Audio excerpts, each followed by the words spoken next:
Detective Rachel Bennett walked into the precinct that morning like she owned the place. In a way, she did. 12 years on the force, 8 as a detective, and a closure rate that made her the golden child of the department. Her desk was covered in commendations, and her locker held more awards than some officers earned in their entire careers. "Morning, Rachel," her partner called out as she poured her coffee. "Captain wants to see you about the Henderson case." She smiled. Of course he did. She'd closed it in 48 hours. Another confession, another criminal off the streets, another win for her record. The captain would probably want to know her secret, but Rachel knew he wouldn't really want to hear the truth. Nobody did. They just wanted results. The thing about Rachel was that she understood something most cops didn't. It wasn't about finding the truth. It was about building a case that stuck, and she was very, very good at it. She'd learned early in her career that the system rewarded wins, not methods. Her first year as a detective, she'd worked a burglary case for 3 months, following every lead, checking every alibi, doing everything by the book. The case went cold. Her supervising officer pulled her aside and said something she'd never forgotten. "Look, kid, the brass doesn't care about your process. They care about cleared cases and conviction rates. You want to move up? You learn to work smarter, not harder." So she did. Rachel developed what she called her instinct. When she looked at a case, she could feel who the guilty person was. Never mind that her instinct seemed to point towards certain types of people more than others.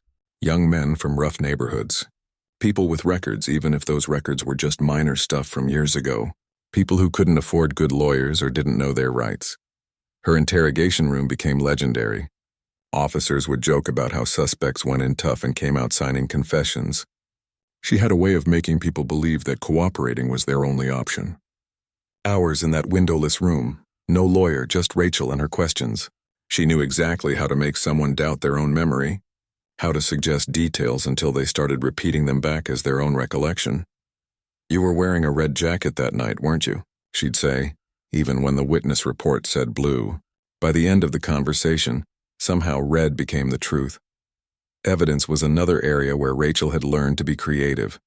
Not everything that turned up in an investigation helped her case. Sometimes witness statements contradicted each other. Sometimes security footage timestamps didn't quite line up. Sometimes a suspect had an alibi that was almost too convenient. Rachel learned that what went into the official report mattered more than what stayed in her notebook. If a piece of evidence didn't fit the narrative, it didn't need to be front and center. If a witness seemed uncertain, a few pointed questions could help firm up their memory. If a lineup needed to be a little more suggestive than the rules technically allowed, well, justice had to be served somehow. The complaints had started 3 years into her detective career. A defense attorney claimed she'd coached a witness. Rachel's captain had called her in looking concerned. She'd explained that she'd simply helped the witness remember details more clearly. The captain had nodded, looking relieved. Case closed. Literally. 2 years later, another complaint. This time, a suspect claimed Rachel had kept him in interrogation for 9 hours without letting him call anyone. Rachel produced her logs showing proper procedure. The fact that she'd written those logs well after the actual interrogation didn't matter. Her word against a criminal's word. Easy choice for internal affairs. The third complaint had been more serious. A public defender had gotten a case thrown out, claiming Rachel had tampered with evidence. There was talk of an investigation, whispers in the break room. Rachel had been worried for about a week.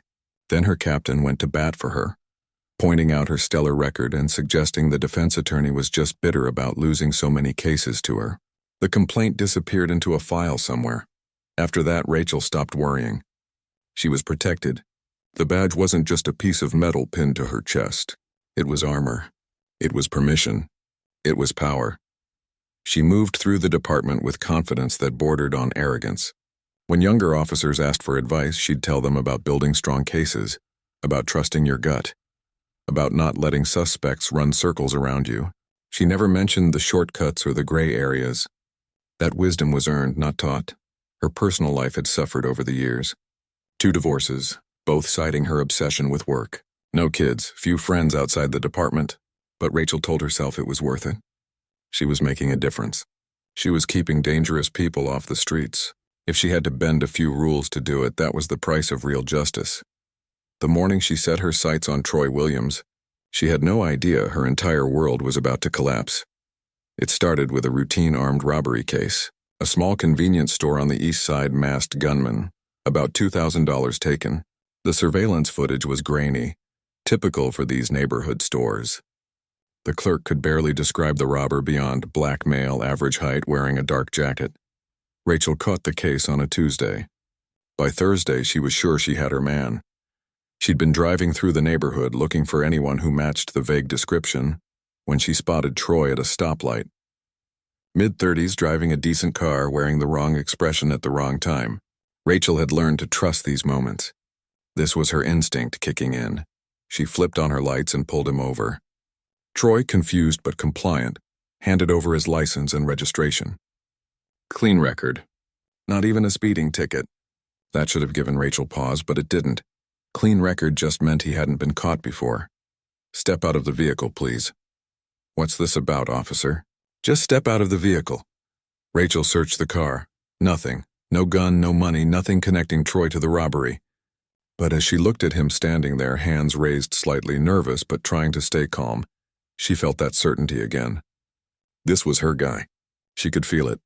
I'm going to need you to come down to the station to answer some questions. About what? I haven't done anything. That's what we're going to talk about. Troy asked if he should call someone.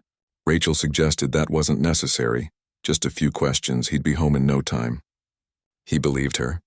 That was his first mistake. In the interrogation room, Rachel started with friendly conversation. Where did Troy work? What was he doing in that neighborhood? Did he shop at that convenience store often? Troy answered everything openly. He was a software engineer. He'd been visiting a friend. He'd never been to that store in his life. Rachel let him talk. She was patient. She'd done this dance hundreds of times.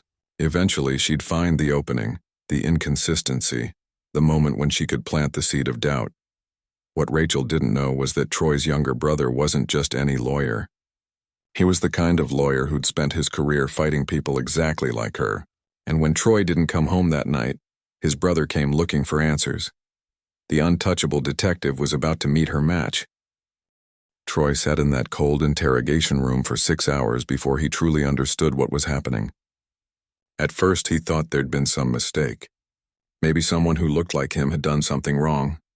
Maybe his car matched a description. These things happened, right? You cleared it up and went home. But Rachel wasn't there to clear anything up. Tell me about Tuesday night, she said, sliding a notepad across the table. Tuesday? I was at work until 7, then I went home. Why? You sure about that? Think carefully. Troy did think carefully. Tuesday was easy to remember because they'd had a big presentation for a client. He'd stayed late to help finish the slides. At least a dozen people could confirm it. I'm positive.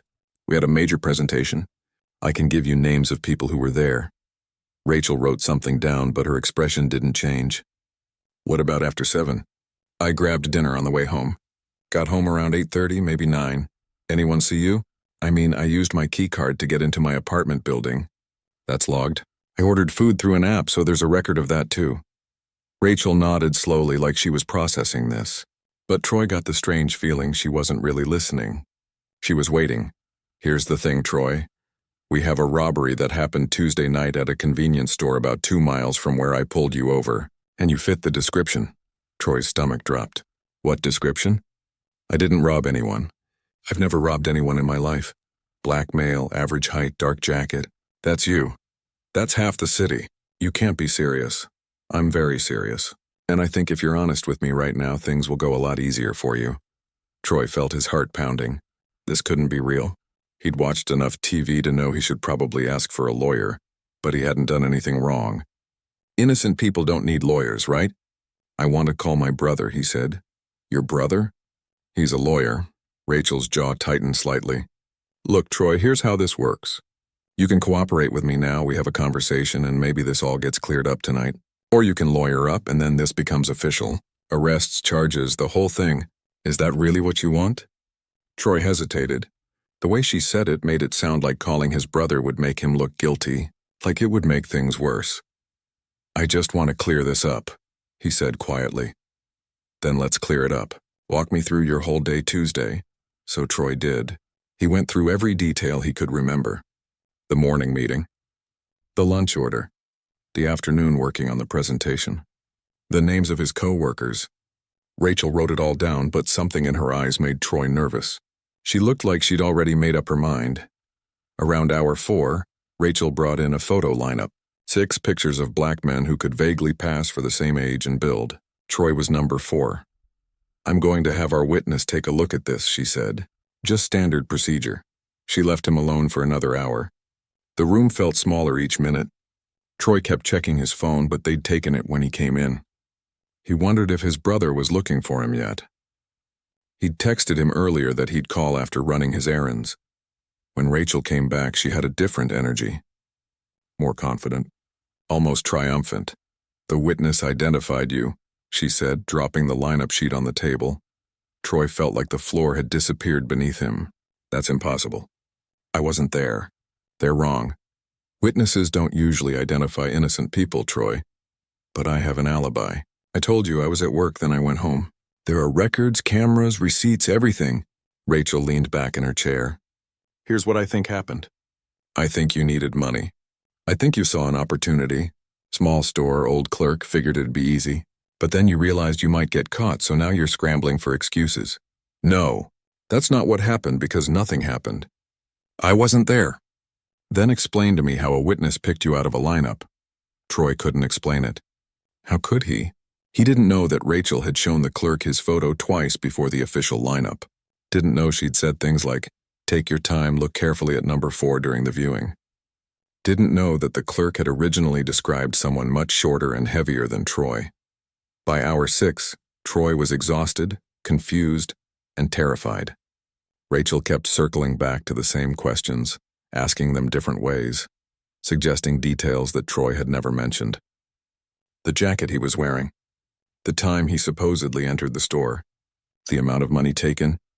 "I wasn't there," Troy kept repeating, but his voice was getting weaker.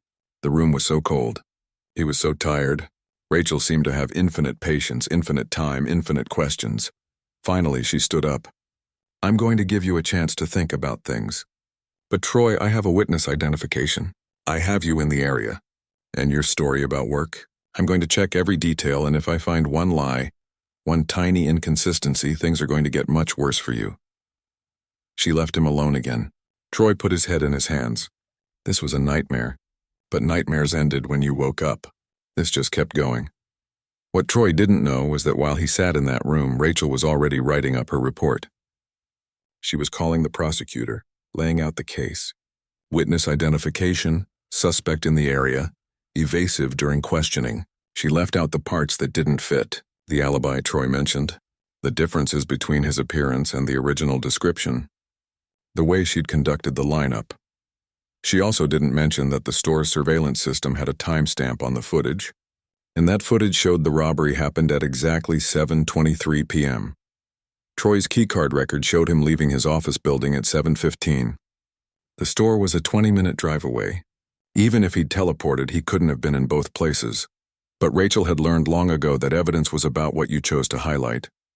And right now, she was choosing to highlight a witness who'd identified Troy after she'd carefully guided them to that conclusion.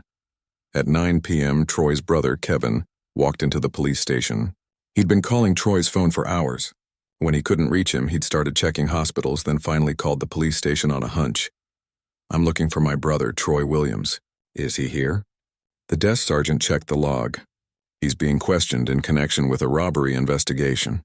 Kevin's face went cold. "He's been here for 7 hours and you haven't let him contact anyone?" "He chose not to call anyone." "He chose?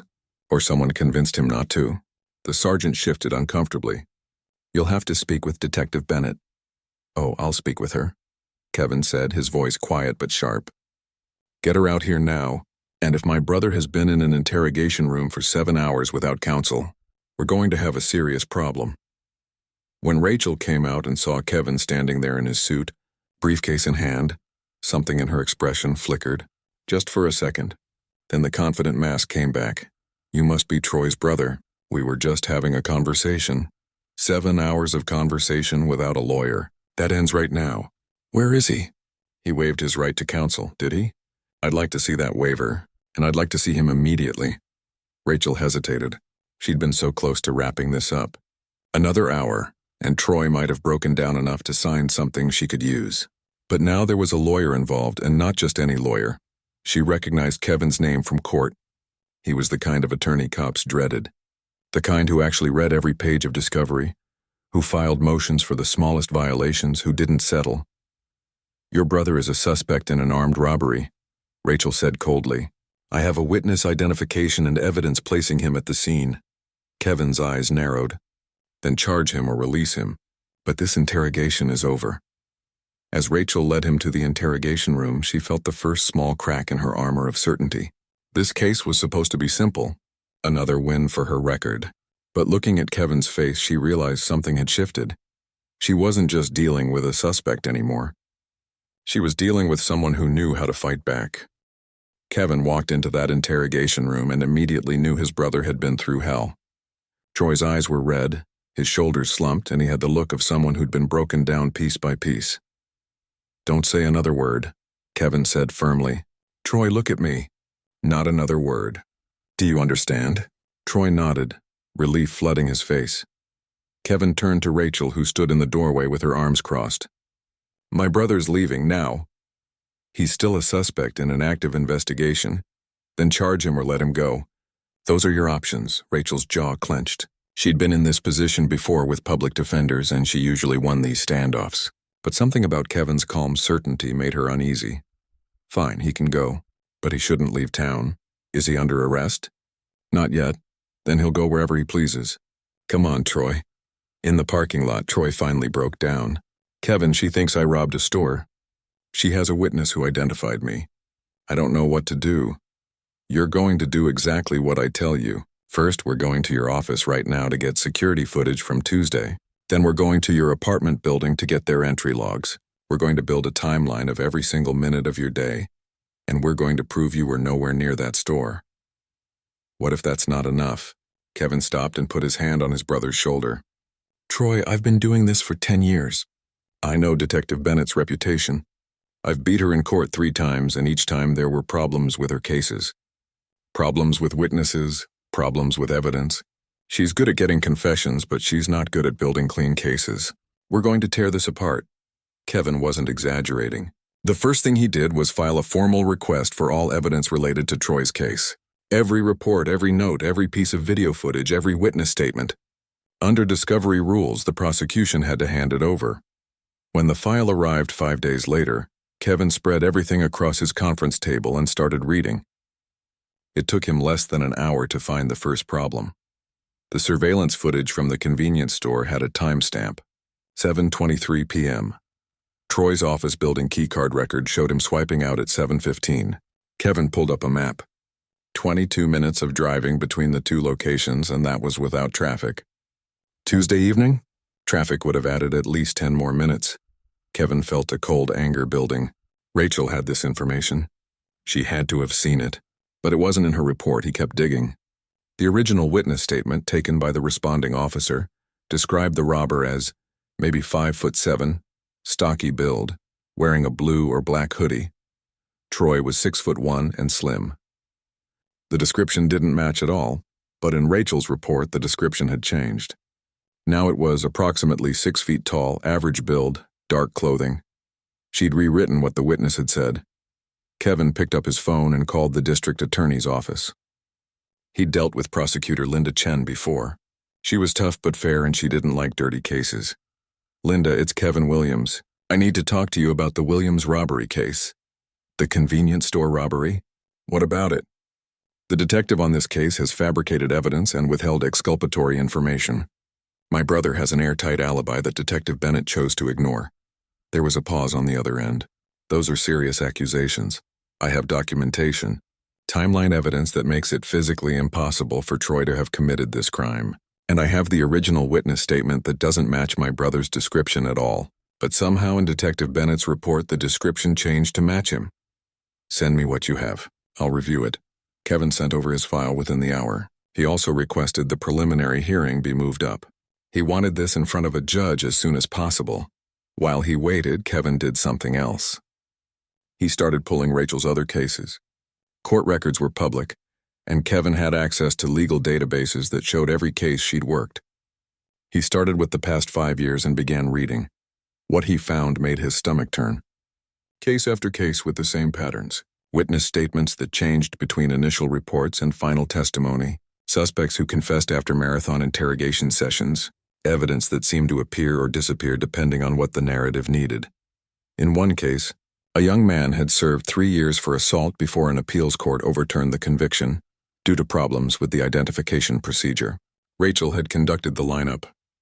In another case, a suspect's alibi had been mentioned in the initial investigation, but never made it into the final report. That man had taken a plea deal rather than risk trial. Kevin realized he wasn't just looking at one bad arrest. He was looking at a pattern of misconduct that had been going on for years.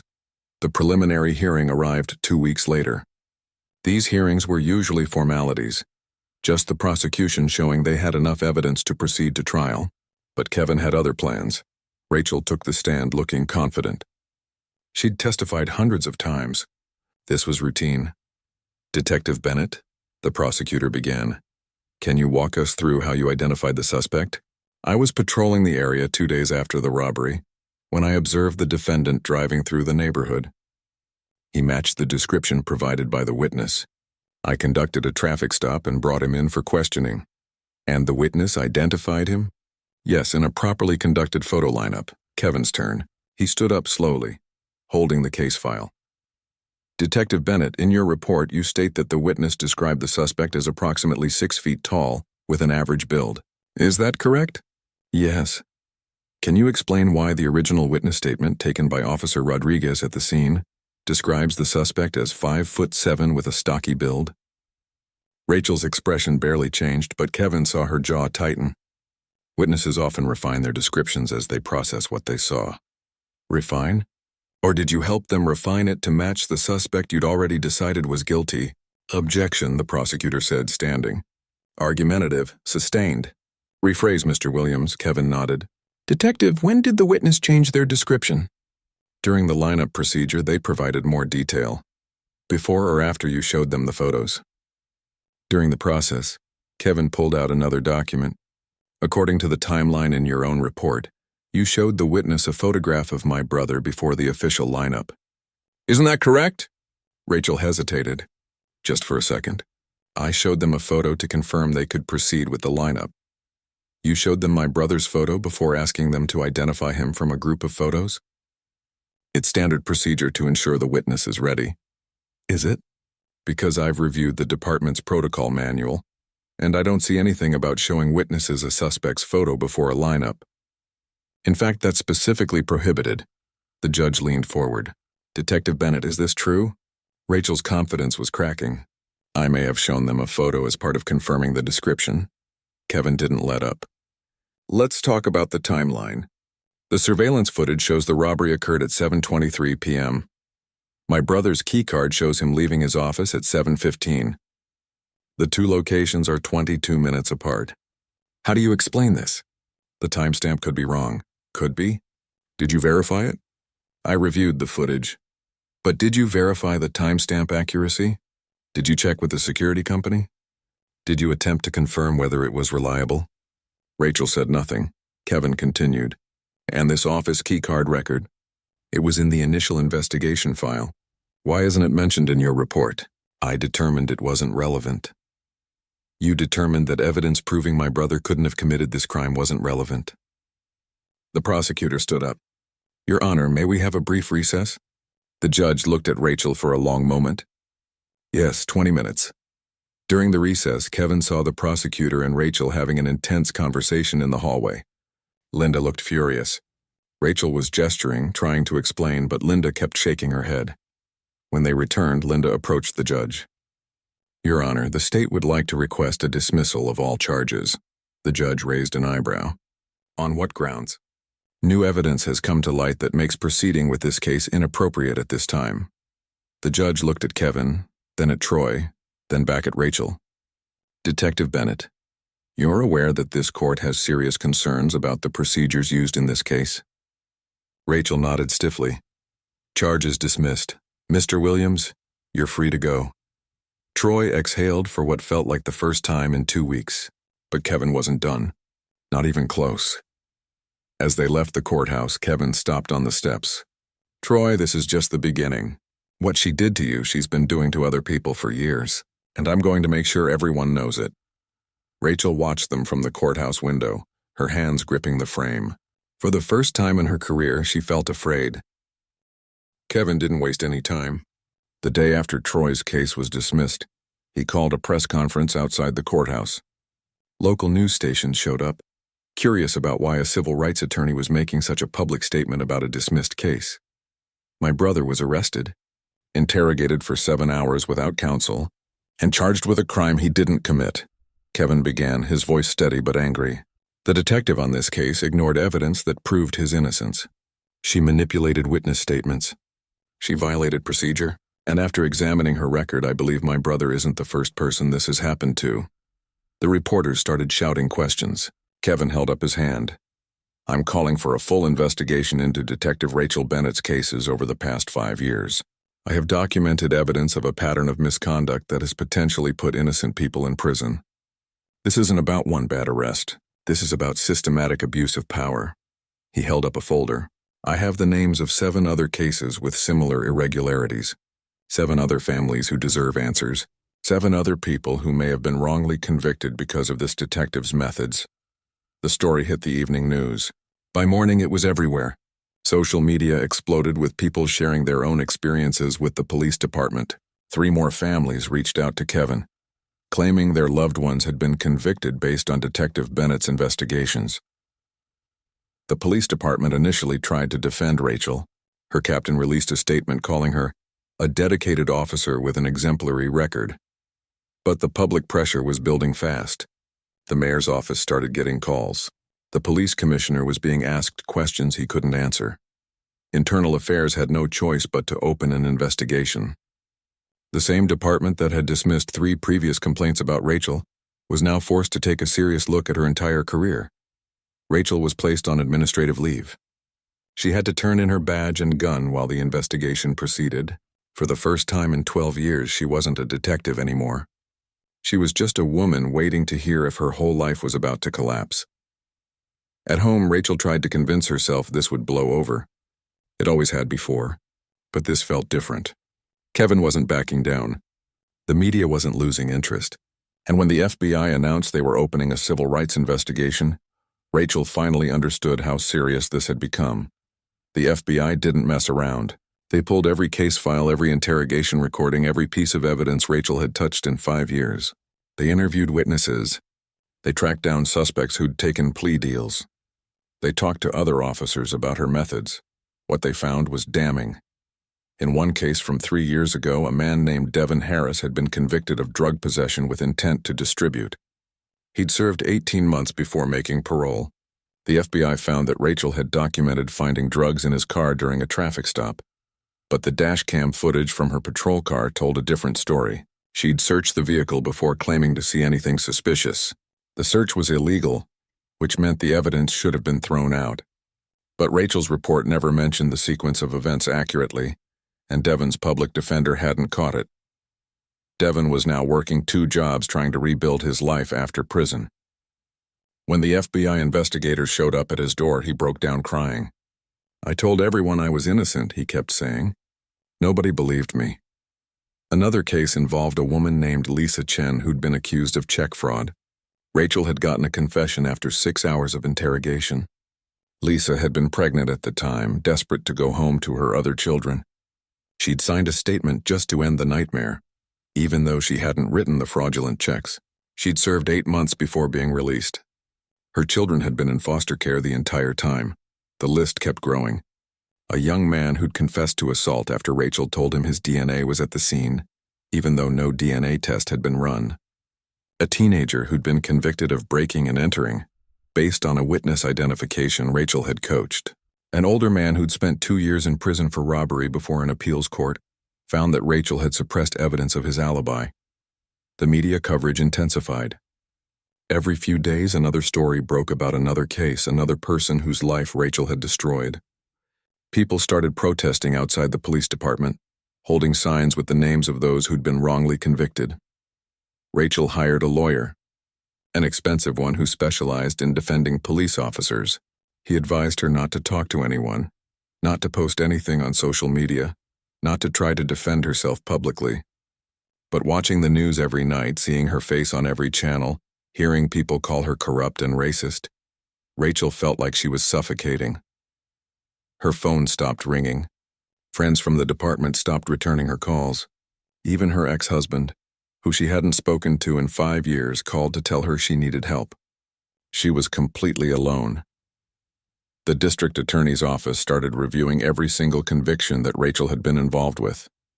Prosecutors who'd worked with her for years were now going through cases with a different eye, looking for the problems they'd missed or ignored before. The DA held a press conference announcing that they'd found irregularities in 14 cases so far, with more under review. 3 men were released from prison within a month. They walked out of those gates into the arms of crying family members. Years of their lives stolen from them. The press was there for each release, and each time the reporters asked the same question: how did this happen? The answer was always the same. Detective Rachel Bennett, Kevin, filed a federal civil rights lawsuit on behalf of Troy and the other victims they'd identified.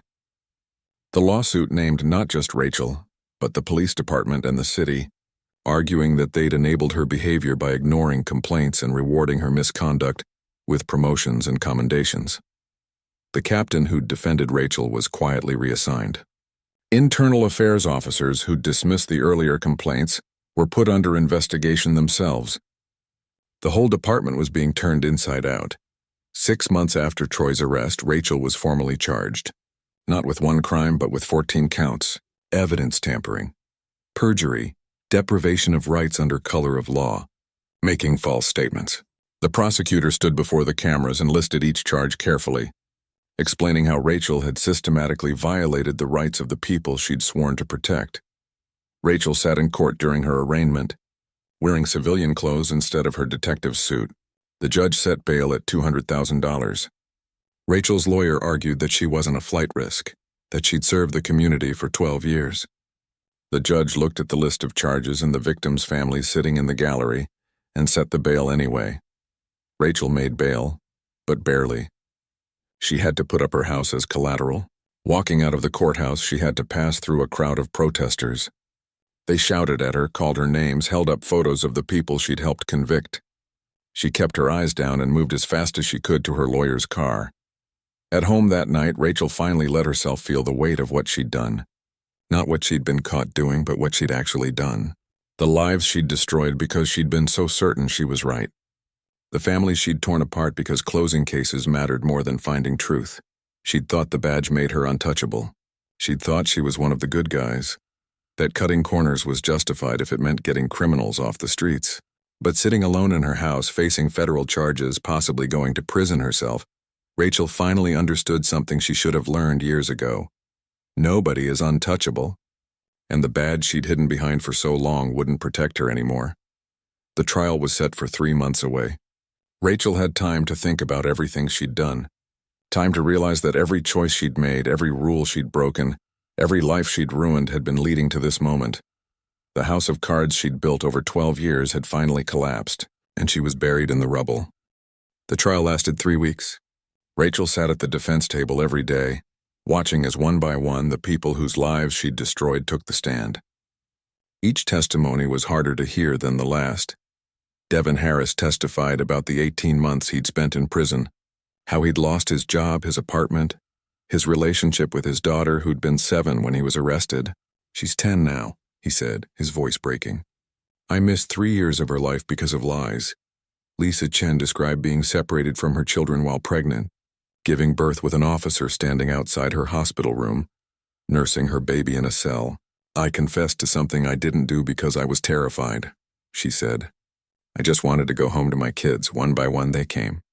Each story was different, but the pattern was the same. Rachel had decided they were guilty, and then she'd made the evidence fit her conclusion. She'd bent the rules, manipulated witnesses, hidden evidence, and convinced herself she was doing the right thing. Rachel's lawyer tried to argue that she'd been following department culture, that her supervisors had known about her methods and approved them.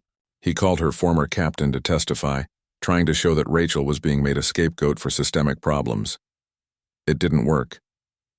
The captain admitted he'd overlooked complaints, but he couldn't defend what Rachel had done. Nobody could.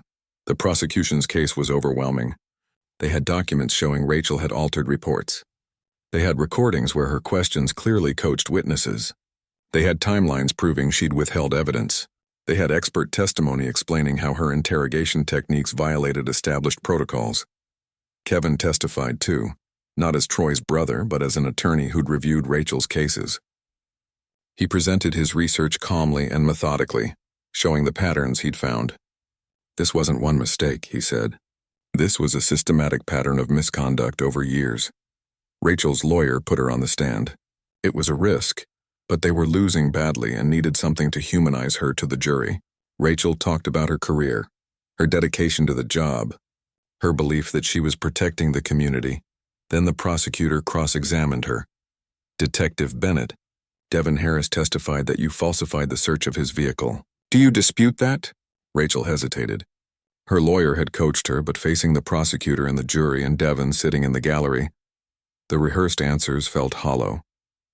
I believe the search was justified. That's not what I asked. Did you accurately document the sequence of events in your report? Silence, Detective Bennett. I documented what mattered, or what helped your case. Rachel didn't answer. She couldn't, because the prosecutor was right, and somewhere deep down, Rachel knew it. She'd spent so long justifying her actions that she'd lost sight of the truth.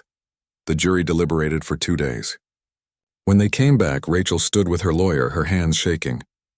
The judge asked for the verdict on each count. Guilty. Guilty. Guilty. Not on all 14 counts, but on 9 of them. The jury had found her guilty of evidence tampering, perjury, and multiple counts of violating civil rights under color of law. Rachel felt her knees buckle. Her lawyer caught her arm. She'd known this might happen, but hearing those words made it real in a way nothing else had. The sentencing hearing came 6 weeks later. By law, the judge had to consider the seriousness of the crimes and Rachel's history. Victims were allowed to speak. Troy went first. Detective Bennett didn't just arrest me. She tried to destroy my life because it was convenient for her career. She didn't care about the truth. She didn't care about justice. She only cared about closing cases, and because of that she ruined real lives. Not case files. Real people. Others spoke too. Devin talked about his daughter. Lisa talked about her children. A young man named Anthony spoke about the 2 years he'd served for a crime he didn't commit, how he'd been beaten in prison, how he still had nightmares. Rachel's lawyer asked for leniency. He talked about her years of service, her lack of prior criminal record, her remorse. Rachel herself stood and apologized, but the words felt empty even as she said them. How do you apologize for stealing years of someone's life? The judge took off his glasses and looked at Rachel for a long moment. Detective Bennett, you were given a badge and the public's trust. You were given power that most people will never have, and you abused that power systematically, repeatedly, without remorse until you were caught. You didn't just break the law, you betrayed everything that badge is supposed to represent. He sentenced her to 6 years in federal prison. She would also lose her pension and would never be allowed to work in law enforcement again. Rachel was led away in handcuffs. The same handcuffs she'd put on so many other people. She didn't look back at the courtroom, at the victims, at the media. She just kept walking. But the story didn't end with Rachel going to prison. The damage she'd caused rippled outward, forcing change in ways that wouldn't have happened otherwise. The police department implemented new policies. Every interrogation now had to be recorded from start to finish. Photo lineups had strict protocols with independent administrators. Officers received training on false confessions and confirmation bias. An independent oversight board was created to review excessive force complaints and misconduct allegations.